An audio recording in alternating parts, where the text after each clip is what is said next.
Producers Playbook, Mastering Social Media. This session was built for agents like you, top producers who want to use social media to drive real business, not just build a brand. I'm Larkin Yanulis. I'm the Regional Director of Growth here at Compass. And before we dive in, I want to go through a couple quick updates. So for our audience, thank you so much for being here. Please feel encouraged to drop any questions you have in the chat. Tracy and Rory are going to be answering some of these at the end of our conversation. Everyone that registered is also going to receive a recording after the session, and we'll make sure to drop in relevant links and resources in the chat here as well. So with that, I'd love to move on to introducing our two incredible panelists. I'm so excited to introduce Tracy Tutor, top producing agent and leading voice in luxury real estate and social media marketing, as well as Rory Golod, President of Growth and Communications at Compass, working very closely with top agents across the country to help scale their business. So with that, I will pass the mic over to the two of you, and excited for today's session. Thank you, Larkin. Good afternoon, everyone, and good morning to those of you on the West Coast. It's great to have all of you on. Tracy, great to see you on here as well. Yeah. Tracy and I have actually known each other for a long time. We met 10 years ago, 2015 was when we first met. So the cool thing about you is you need no introduction because you are a force, not just in real estate, but as Larkin said, also just in marketing, social media marketing, and branding. I want to, before we get into your playbook, your strategies, I'd love if you could just give everyone a quick synopsis of your business. One, from a statistical perspective, it's incredibly impressive, but tell us not just about your business, where you focus, but also how do you think about your overall brand, right? Because you really sit in this unique environment where your brand is so big and so impactful. So tell us a little about just kind of like the world of Tracy. Well, hey, everyone. I'm going to apologize in advance because I was in Aspen this weekend. I don't know if any of you were on social media this weekend, but I had a little too much fun. So I am going to do my best to get through this from a voice standpoint. But, I've been selling real estate for now 25 years. I had an incredible opportunity in 2017 to join, obviously, $1 Million Listing Los Angeles as the first female on the show. I had been working at that point for 17 plus years in the luxury sector in California, and obviously felt like I was kind of between a rock and a hard place on scaling the business and growing my brand. Having been established in California for 17 plus years, I just felt I was at a stalemate. And so I dove in, I took that opportunity, and obviously have been doing that for the better part of the last 6-7 seasons. So with that said, I realized after that first season that obviously growing my brand and having a more clear picture of what that looked like was going to be incredibly important, because I now had the opportunity to have more of a presence on social media. And I think so many of you probably understand this. You want to grow your social media, be able to utilize it in a way that's going to affect business and affect your income. And I think the growing part is really difficult, but I think there are really incredible strategies that you can utilize to help grow in more organic ways than sort of what I think across the board really vanilla for what we do on social in terms of marketing our properties, marketing our brand, and marketing ourselves. In the last few years, I've expanded into Texas with markets in Dallas and Austin, and I've also taken some international opportunities as well. And I think on the heels of all of that, I've had opportunities with different partnerships and brands because I'm very vocal on social media. I think from an organic standpoint, and believe it or not, that has landed me more opportunities than, showcasing a beautiful property on social. So that's sort of where I am today. I've learned a lot in the last 7 years about social. And I've kind of figured out my niche, and it works for me. And it's not just real estate, it's lifestyle, it's the things that I'm passionate about, it's humor, it's being organic online, and all of that, I hope, is what we're going to talk about today. Well, I actually want to jump right into the authenticity piece and how to balance that. Because I think, I mean, even think about like the first thing you said. You came out of the gate being vulnerable and authentic. You're like, hey, I had a long weekend having a lot of fun, so I might be a little groggy today. But that, I think that speaks to it. How do you recommend agents should think about balancing that? Because I think so much of what we see is all of your presence on social media has to be perfect, has to be all real estate, and has to live up to some ideal. But you're the opposite. Like you are the same person on Instagram as you are in real life. Yes. How do one, how do you have the courage to do it? But like, how do you think about that? Like, what's the advice you'd give to someone as they're thinking about this? Well, I think I discovered that long before I actually had social media, like back in the day of like when vlogging and blogging became a thing. And this was, 10, 15 years ago. I started my own little blog about a neighborhood in Los Angeles called Brentwood. And I started writing different blogs and doing different vlogs talking about just lifestyle and what it means to live in Brentwood, and obviously related to real estate. But I discovered that I had a very particular voice about certain things, and I had a sense of humor while I was doing these vlogs, and I was just doing what came organically to me, and I was trying to, make it exciting and fun to watch. And I had a lot of feedback that was really negative. And I went and I sat down with Nick Siegel, who was the head of my company Partners Trust at the time, and talked to Nick. And I was like, this is horrible. Like we're supposed to, this company is at the forefront of blogging and blah, blah, blah. And I'm getting a lot of like hate about it. And he was like, that's the best thing you could ever ask for, because there's nothing worse than being vanilla. And, vanilla might attract a lot of people loosely, but they're not gonna really understand who you are and what you stand for. So that I took that and I ran with it. And I was like, you know what? He's right. The last thing I want to be is vanilla, because I'd rather have clients that are and people and a following that are really invested in what I do. And if you look at my social media now and you look at the comments, I mean, trust, sometimes I look at them and I want to fight back. And other times I am like, you know what?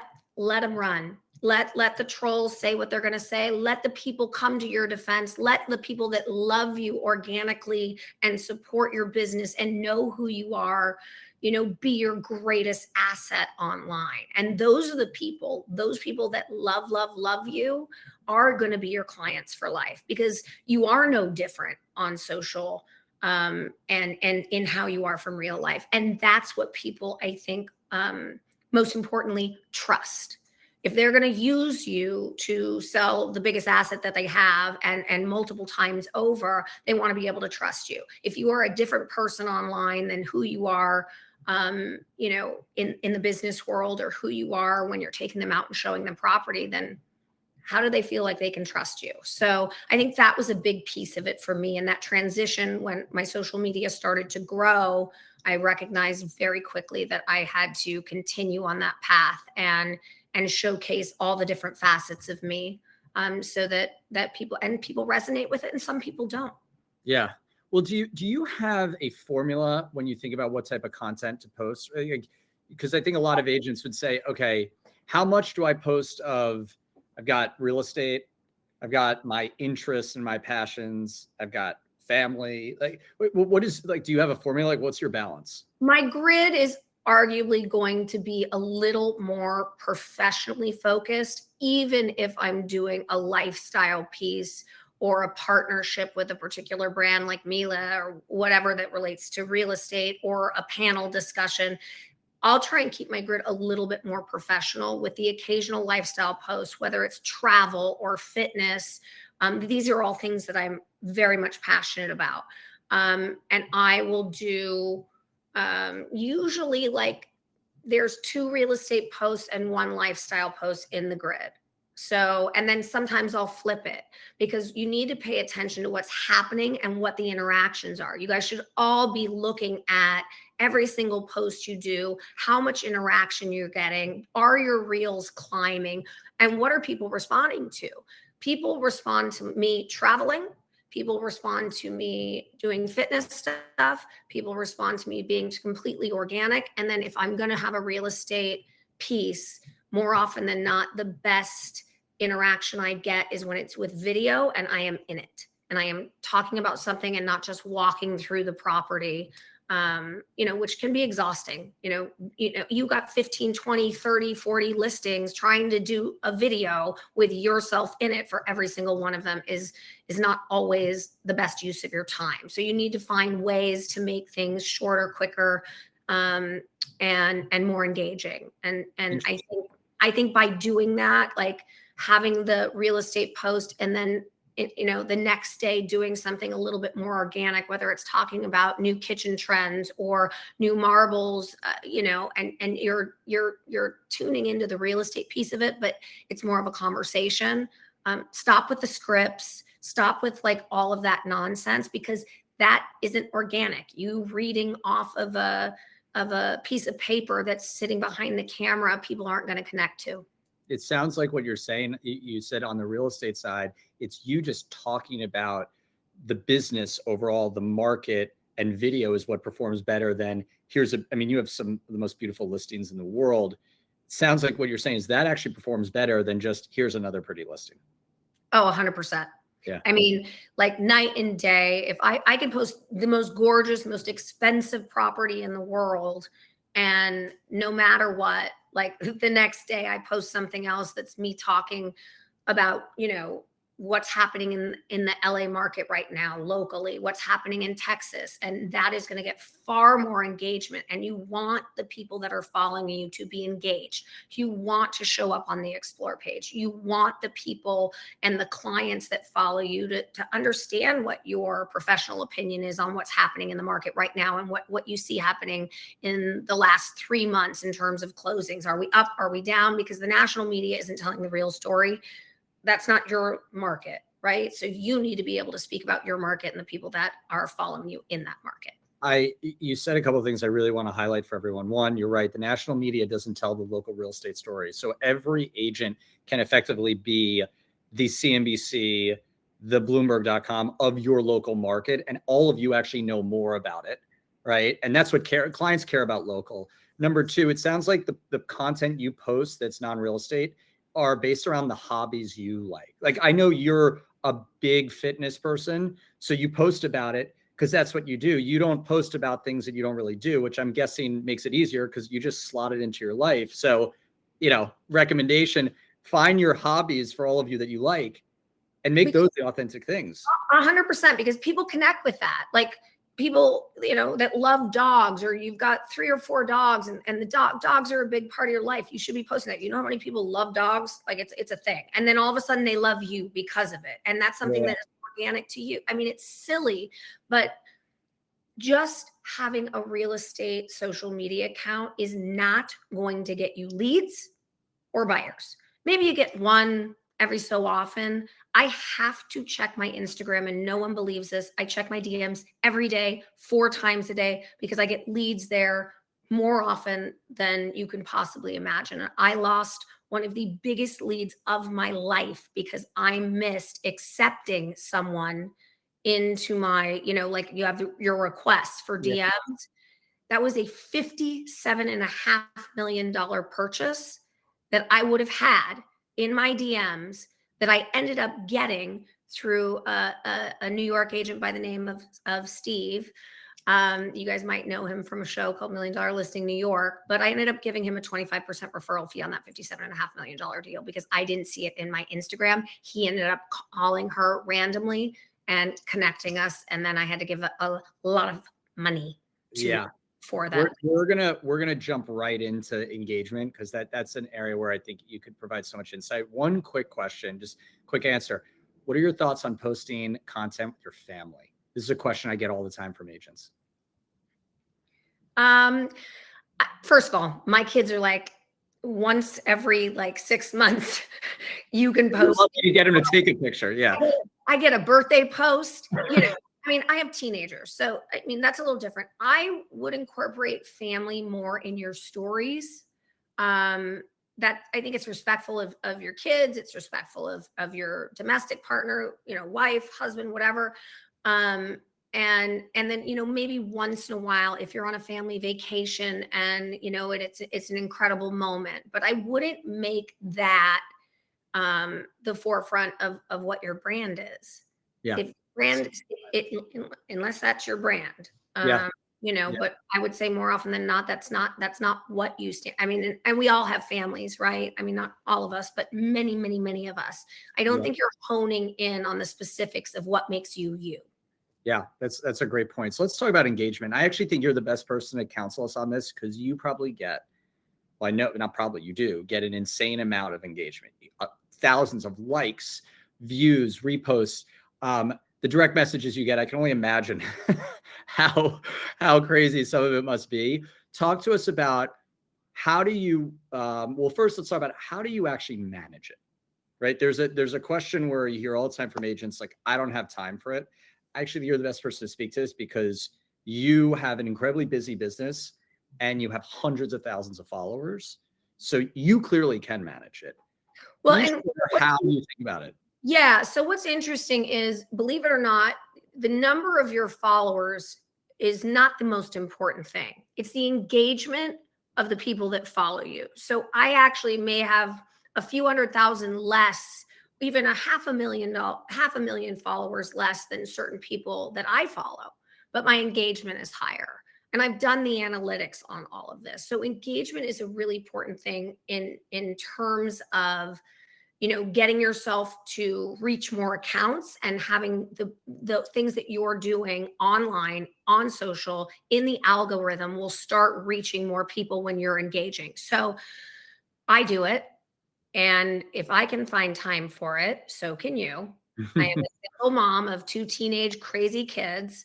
I run a full business in 2 states and an international business. I do speaking gigs. So we can all find the time, whether it's you're at a stoplight or you're sitting waiting for a showing. You need to be engaging with your followers on all fronts, going to their pages, commenting on their stuff, even other brokers that you're doing business with. These are all opportunities to get the algorithm for you, moving in the right direction. So I respond to every DM.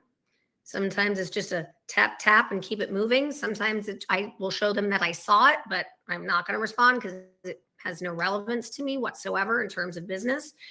And sometimes it's an absolute dialogue. Here's my number, reach out to Cody. We'll set up a listing appointment. If I didn't check it every day, I would be missing huge opportunity and leads from a variety of different sources. And sometimes they're coming from different states, different countries. These are all still opportunities for all of you, but you have to be engaging in your DMs and you have to be talking to these people. And oftentimes they don't believe it's me, and I'll send them a damn picture. I'll be like, hi. Because it's important. They never think that I would take the time to respond. And I think it's really important that you do. It seems like if someone sends you a DM and is like, hey, I want to buy a property, or I'm interested in this listing, those seem pretty straightforward, right? Be on top of it, respond to it, engage with it. Your example of the $57 million one is thing we should all remember. How about when you have people that are just more passively engaging with you? Do you have a strategy on how you do you focus on, am I going to turn them into clients? Or is your thinking more, I'm just going to engage with them so that when it comes time for them to do something in real estate, I'm the person they think of? It happens all the time. And I engage with them just for the purpose of, again, being relevant and having the algorithm working in my favor on social media. And that creates more engagement, more followers, more people talking to you, et cetera. In terms of how do I obviously I get very direct leads. I have a house in Dallas, I have a house in Austin, I have a house in San Diego, whatever. I'm going to immediately connect with them. I'm going to give them my number, call my CEO. Let's set up a time to discuss. And then I'm on the phone with them within 24 hours. And that's always very impressive to them. For the people that are like, oh, I want your opinion on what's that chair in that listing that you have, or what the brand of the shirt that you're wearing. Oh, we live in Dallas, or we live in Beverly Hills, and I love, the earrings that I don't care. if they are somewhat connected to a market that I work with, I am going to nurture that relationship, talk to them, whether it's about interior design, architecture, construction, fashion, working out, because then they feel like they have an organic relationship with me. And when they have an organic relationship with me, then I'm going to be the person that they're going to call when it's time to list their house. Mm-hmm. Yeah, that's really smart. It's creating awareness. So when it's the time to make that connection, you're front of mind. Yeah. One of the things I think you just mentioned, and everyone think about this, social media allows people to connect from anywhere in the world. Don't just think about your local market. You could have someone who finds you. You could be an agent in Miami, let's say, and you could have someone who engages with you on social media who's in New York, but that referral to a New York agent, in the same way Steve got a 25% referral fee for referring a person he's in New York to someone in LA, that's another part of the business. So don't only engage with those that are just immediately in your exact market. Which I think is really smart. And also, it's a great way to connect with brokers around the country for referrals. I mean, I do 75% of my following are brokers from around the country and internationally. So I made a connection with someone last week in Mallorca, Spain, who has a client that's selling his secondary home in Mallorca and wants to buy something in Beverly Hills. That's just broker to broker talking about real estate. I'll try to respond to people sending me listings. Do you have anyone for this Iowa?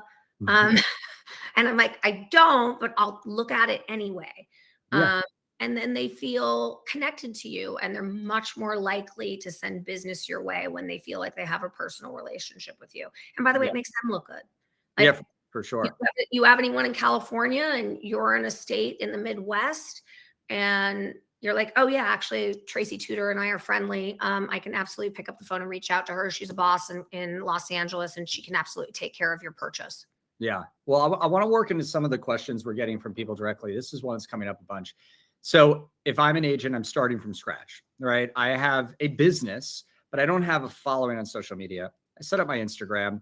What are 2 or 3 just tips or tricks on where do I start? Like, where's the best place to start from? Start engaging with brokers in your community, brokers outside of your community. Start following different real estate, important social media accounts. Engage on those accounts, and local businesses in the areas that you're doing. Go and make sure you're not just engaging with them. Once you're following them, if it's a local business that you are following and you love their cupcakes or the florals, then go by, shoot some content there, put it on your story, talk about that. And as you get more comfortable in that lane, and don't ever do things that don't come organically to you. It is very easy to talk about the cupcake spot that you're obsessed with at the corner of 6th and Eugene. And it's your neighborhood. So very easy for you to talk about that. And then what you'll find is as you get more comfortable with that, then you can turn that into a reel. And reels are far more engaging than a static post of you sitting and talking about something that is a completely boring topic. Well, and the great thing is when you engage with those other agents or businesses, tag them because they will repost it. Absolutely. And we have an advantage in real estate in that your fellow agents are creating content that you can share and collaborate on posting, right? And so that's a great way because now you're going to appeal to their followers. And so it actually seems like agents almost have a leg up by just doing the things you said, engaging with other agents and engaging with the businesses in their community. It's such a smart piece of advice. What are your thoughts on spending money on this? I've talked to agents all the time who are saying, hey, I'm going to hire a social media company. I'm going to hire a social media manager. That's a no. I went down. I hear you say that. Everyone, Tracy's saying it. It's not just me. She's saying it too. I did it, by the way. Like when I was like, I can't handle this. Is all too much for me. Believe me, I've been in your shoes, you guys. I don't know how to do I got to find someone to hold the phone and while I'm doing this tour or whatever. And I hired someone. It was the biggest waste of money I have ever spent. I did it for 6 months. It did absolutely nothing for me. When I just turned the camera on myself or had a friend of mine shoot something for me and said, look, this is what we're going to do. We're going to walk through. We're going to have fun with it. I'm going to totally flub the whole thing and we'll do it again. But then it just becomes more organic, and Instagram and TikTok love organic. For their algorithm, it does far, far better. And the reels too are super important. And I know that can be complicated for you guys to figure it out. I'm 49 years old. Me doing a reel is not the best use of my time, but I have figured it out, and I have like spent a little bit of time just, in bed on the weekends, just learning how to do it myself so that I don't have to call Annie, my marketing director, who's responsible for 20 people between Texas and California, to be like, can you put together this like stupid reel for me? I do it on my own, and it becomes so much easier. And believe it or not, like, maybe you only get 150 likes, but when you look at the insights, which is the more important piece of the puzzle, it is not about the likes, it is about the insights. And you need to follow your insights because, for example, in the last 30 days, I've had 6.1 million people that are connecting with me on Instagram. I posted a reel a few days ago. It's got, 2,500 likes. It's got, 150,000 interactions. So it's more the people that are interacting with you versus, the actual like count or the comment count. That's really important for your engagement and for growing your following. Yeah, I'm happy to say, because I think everyone gets caught up, as you said, with followers and likes. It's more about, to your point, engagement. You can have, if you have 1,000 followers, but 20 to 30 to 40% of them are engaging with your content, it's more valuable than 100,000 where the same 1,000 are just doing all the activity. Right. And let's call a spade a spade. People love to buy a follower. And then you go into their, like, oh, they've got, 150,000 followers. And then you go into their content and it's like 5 likes.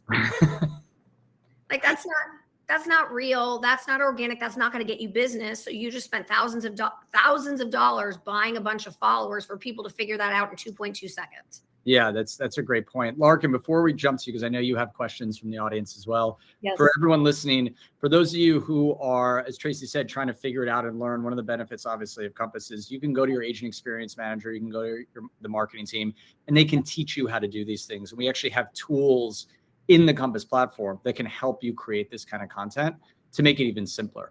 And I agree, Tracy. I know people who would tell us, if they were on this call, they would say, I don't know anything about technology. I'm not comfortable with technology, and I'm highly engaged on social media. So it is fully democratized. Anyone can do it. Larkin, what are some of the things that people want to dig in on? Yeah. So thank you, audience. You guys are sprinkling in so many great questions. So we're going to run through as many of these as possible with Tracy and with Rory. Back to what we were talking about with you having to filter through a lot of different DMs and comments.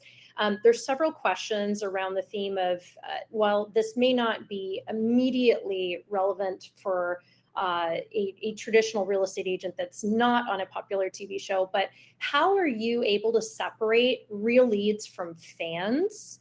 And elaborate a little bit more on where you were going with that a few minutes ago.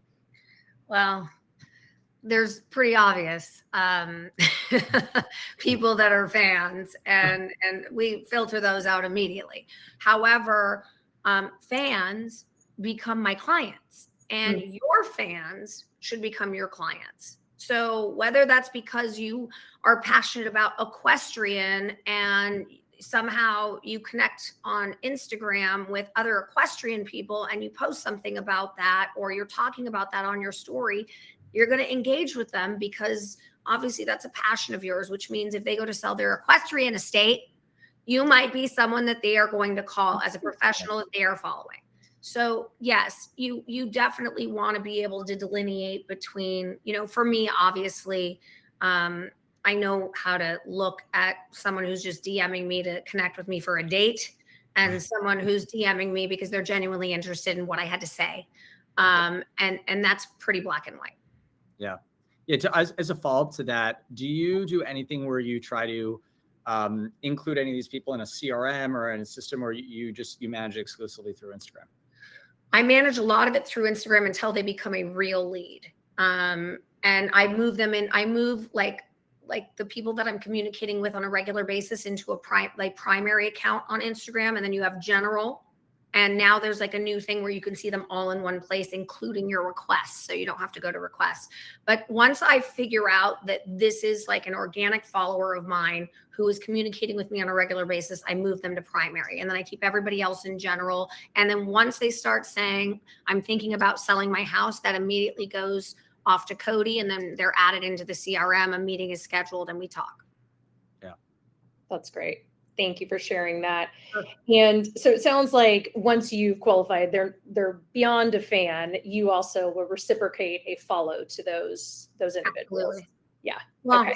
no, I don't follow everyone back. Oh, okay. That was a question from someone in our audience here. You don't follow everyone. So I tell us a think- little more on that. Yeah. So I think listen, for everybody that's trying to grow a smaller account or they're just getting started, I think it's a great idea.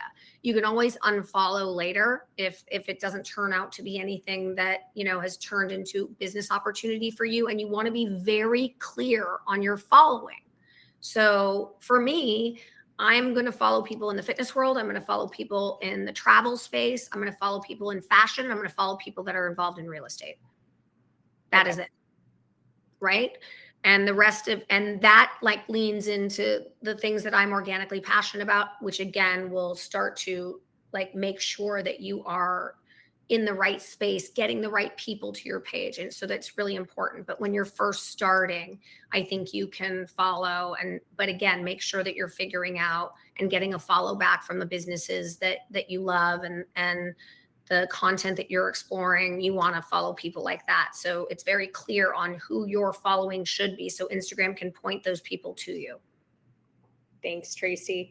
A couple questions related to one just in the chat here of how do you separate your personal and team pages? Another question came up of what's your perspective on having a business page versus your own personal page? Again, I totally disagree with it. Yeah. I don't think that, there's a lot of people that prefer it that way and they'll have like a private, account. We are salespeople. It is our job to connect with as many humans as possible.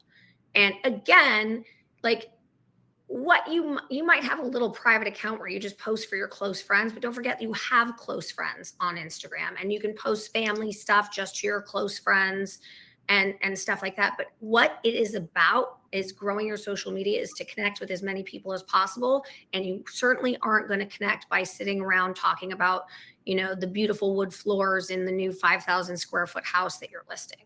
Like no one cares. Everybody is doing it. There are hundreds of millions of agents that are all doing the same damn thing. And the only way to separate yourself is by giving a little of your personal life, giving a little bit about the things that you're passionate about. That's how you're going to create a connection with people. That's why they're going to use you. So I would not have a separate Instagram account that is personal.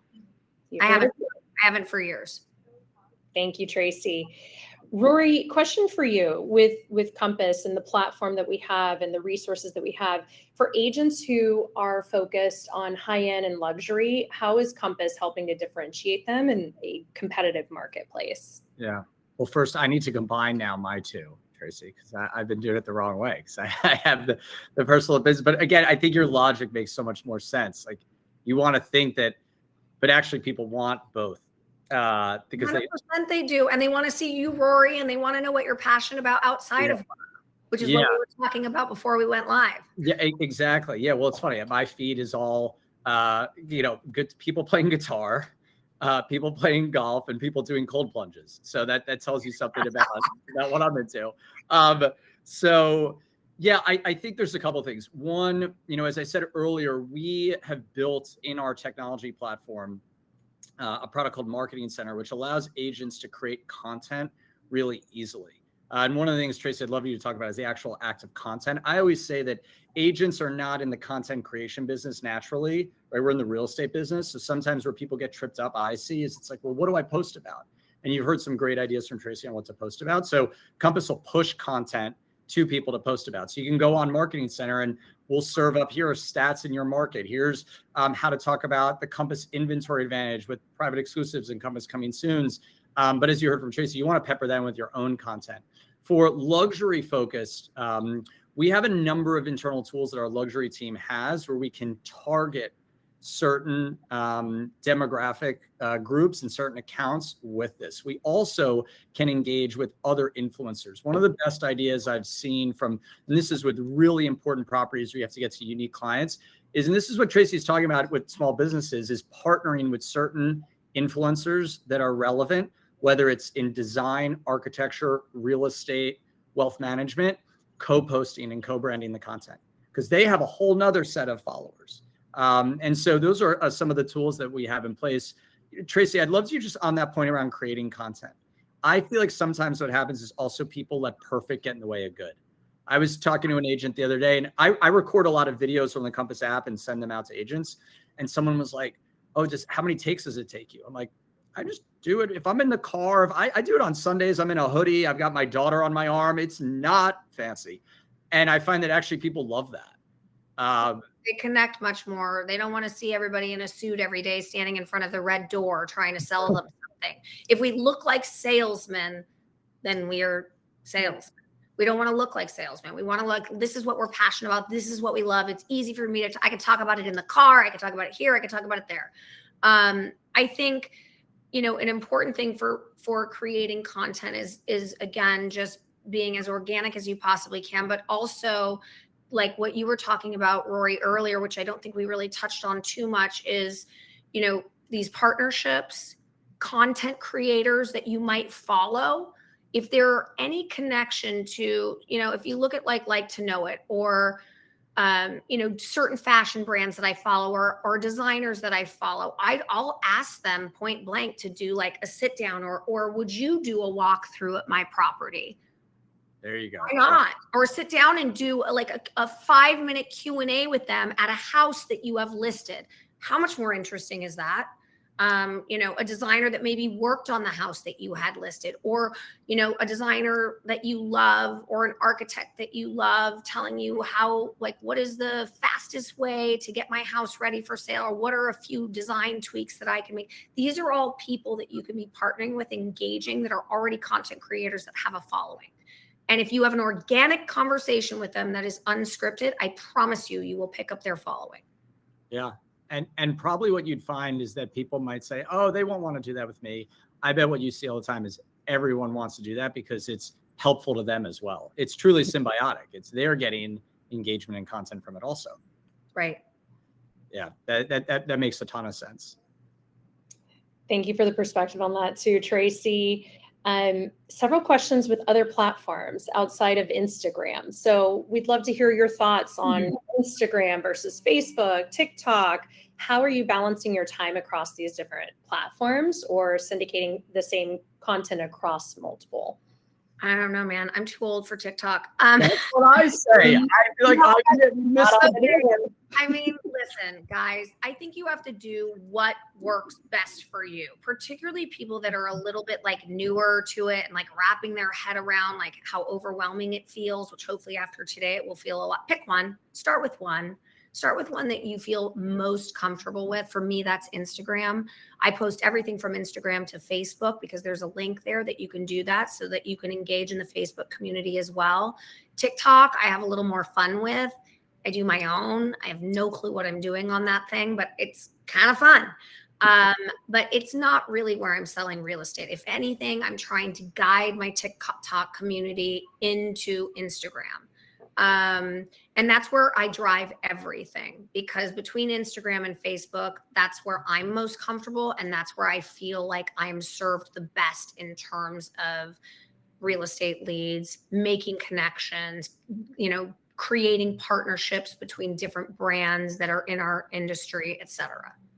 You know, one thing, Larkin, on Instagram that I've seen people do really well to build up their followers is engaging with the audience on social. We're giving them an action. For example, I once saw an agent who was choosing which headshot to use, and they said, which one does everyone like better, A or B? And I think they had 500 followers and they had 150 comments. That is an incredible amount of engagement. Crazy. I've seen agents say, which photo do you like better for this house? I've seen agents ask all sorts of questions, even things just around. I saw one agent I know who posts, every Friday they post 2 different songs and they say, which one's better? Because they're a big music buff. Anything where you're actually asking people a question and then you're getting their opinion, great way to engage, to start building that. Tracy, I have to imagine for you at your follower level, like that might actually create like a massive amount of almost too much engagement. Well, I love it. I 100% agree with it. And I think, again, that's where you can incorporate lifestyle. And that's for someone who's kind of getting started with this and wants to like veer into, like, maybe you've got 1,000 followers or 2,000 or 10,000 and it's mostly real estate. That's a great way to start engaging on a more personal level and organic level, because you are a music buff, or you're an equestrian, or you're into ice skating, or whatever it is, right? Then you can start doing simple things like that to engage a new audience and people in a different way. And then you'll just get more and more comfortable with it. But in my opinion, you should be posting in your grid 5 days a week. And it should not be flat carousel posts of houses. Yeah. Like, I don't care. A week is so, yeah, it's about. And the only other thing I would say about that is you're starting to do that for all the ladies and gents out there that want to look good. Like, just grab a light. Like, don't try and shoot it in crappy lighting.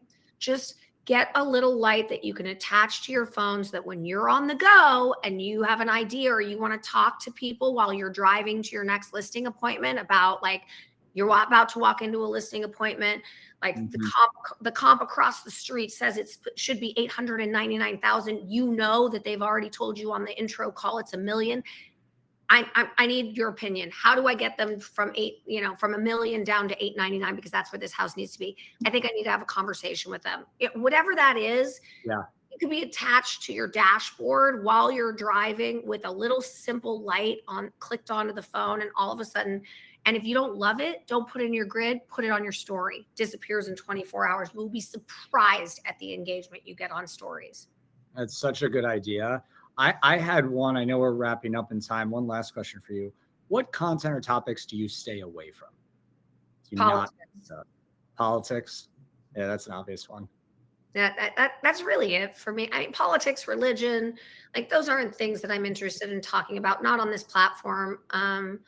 Never do, never will. And that, I feel pretty strongly about that, but pretty much everything else is wide open. Yeah. Look, on that, I think the politics one is really important now, because it's very easy to get pulled into it. So, and I imagine this happens to you often, Tracy, where you get people trying to almost goad you into talking about it.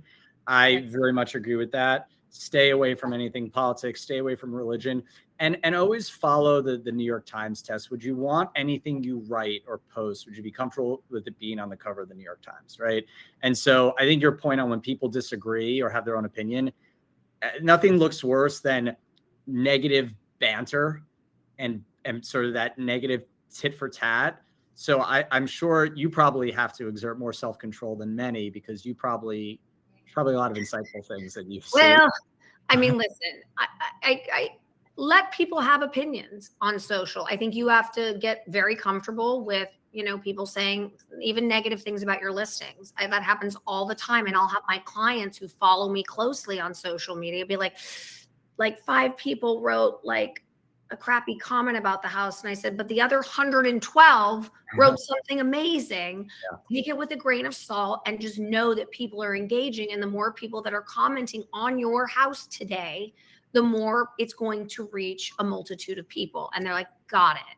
And you just can't take it personally. And believe me, every once in a while I do, and I launch, and it's not pretty, but more often than not, I'll let people that follow me launch in my defense. I had comments the other day that were absolutely horrible, and I had like 15 women come to my defense. So let them do the dirty work for you, or just text me and be like, Tracy, can you chime in?